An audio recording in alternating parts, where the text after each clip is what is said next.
The holidays are all about sharing with family. Meals, couches, stories, Grandma's secret pecan pie recipe. And now you can also share a cart with Instacart's Family Carts. Everyone can add what they want to one group cart from wherever they are, so you don't have to go from room to room to find out who wants cranberry sauce, or whether you should get mini marshmallows for the yams or collecting votes for sugar cookies versus shortbread. Just share a cart and then share the meals and the moments. Download the Instacart app and get delivery in as fast as 30 minutes. Plus, enjoy free delivery on your first 3 orders. Service fees and terms apply. Bonjour, ici Patrick Pierrat, éditeur d'Info Bref. Voici l'essentiel des nouvelles en ce mercredi 4 décembre. Donald Trump a suggéré que le Canada pourrait devenir le 51e État américain.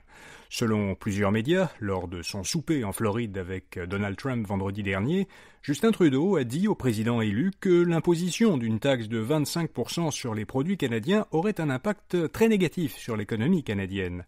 Trump aurait alors suggéré que, si le Canada est incapable de faire face aux tarifs douaniers qu'il menace d'imposer dès son arrivée à la Maison-Blanche, eh bien le pays pourrait devenir le 51e État des États-Unis. Le futur président américain aurait même ajouté que Justin Trudeau pourrait en être le gouverneur.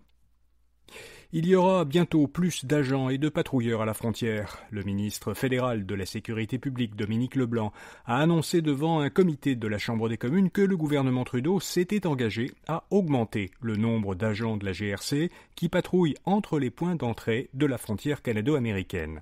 Leblanc a promis qu'il y aurait prochainement des ressources humaines et matérielles supplémentaires. Justin Trudeau a par ailleurs rencontré les chefs des partis d'opposition pour les informer sur sa récente rencontre avec Donald Trump. Trudeau a affirmé que les partis fédéraux doivent faire front commun dans ce dossier. Selon une étude de l'Institut Fraser, entre 2015 et 2023, le nombre d'employés à temps plein du gouvernement fédéral a augmenté de 26%, soit environ 3 fois plus rapidement que la population canadienne. L'Institut, qui est généralement considéré comme penchant à droite, soutient qu'Ottawa aurait économisé 7,5 milliards de dollars si son rythme d'embauche avait été, au cours de cette période, le même que celui de la croissance démographique. Le gouvernement Legault veut forcer les médecins formés au Québec à commencer leur carrière au Québec. Le ministre de la Santé, Christian Dubé, a déposé un projet de loi qui obligerait les nouveaux médecins de famille et spécialistes à travailler dans le réseau public pendant un minimum de 5 ans après la fin de leurs études.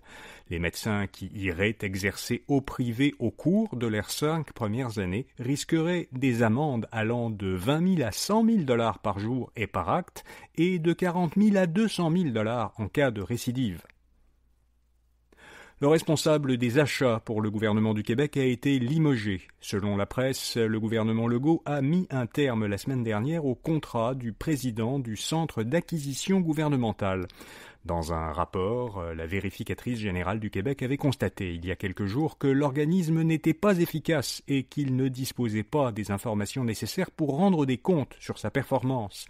Le Centre d'acquisition gouvernementale a été créé en 2020 pour regrouper les achats du gouvernement, faire des économies et acheter le plus possible de produits québécois.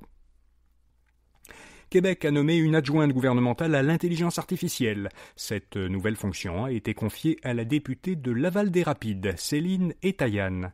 La députée caquiste a été choisie parce qu'elle cumule plusieurs années d'expérience en développement stratégique et économique, notamment au sein de Montréal International et d'Ubisoft. Son rôle sera d'appuyer la ministre de l'Économie et de l'Innovation, Christine Fréchette, dans le développement responsable de l'IA au Québec et de favoriser son adoption par les entreprises. Le Parti québécois veut aider les aînés à rester autonomes. Il a déposé un projet de loi pour garantir aux aînés un accès à des soins et services adaptés, faciliter leur maintien à domicile et favoriser leur participation à la société. Le projet accorderait plusieurs nouveaux droits aux aînés, dont celui de vivre dans leur domicile aussi longtemps que possible, le droit à un logement abordable et adapté à leurs besoins et le droit à la sécurité financière. Confusion en Corée du Sud, où le président a instauré la loi martiale, puis l'a levée quelques heures plus tard sur la pression de la rue et du Parlement. Le président sud-coréen, Yoon Suk-yeol, a proclamé la loi martiale pour, a-t-il expliqué, protéger le pays de la menace des forces communistes nord-coréennes et des forces anti-étatiques pro-nord-coréennes à l'intérieur du pays. La loi martiale interdit toutes les activités politiques et place les médias sous la surveillance du gouvernement.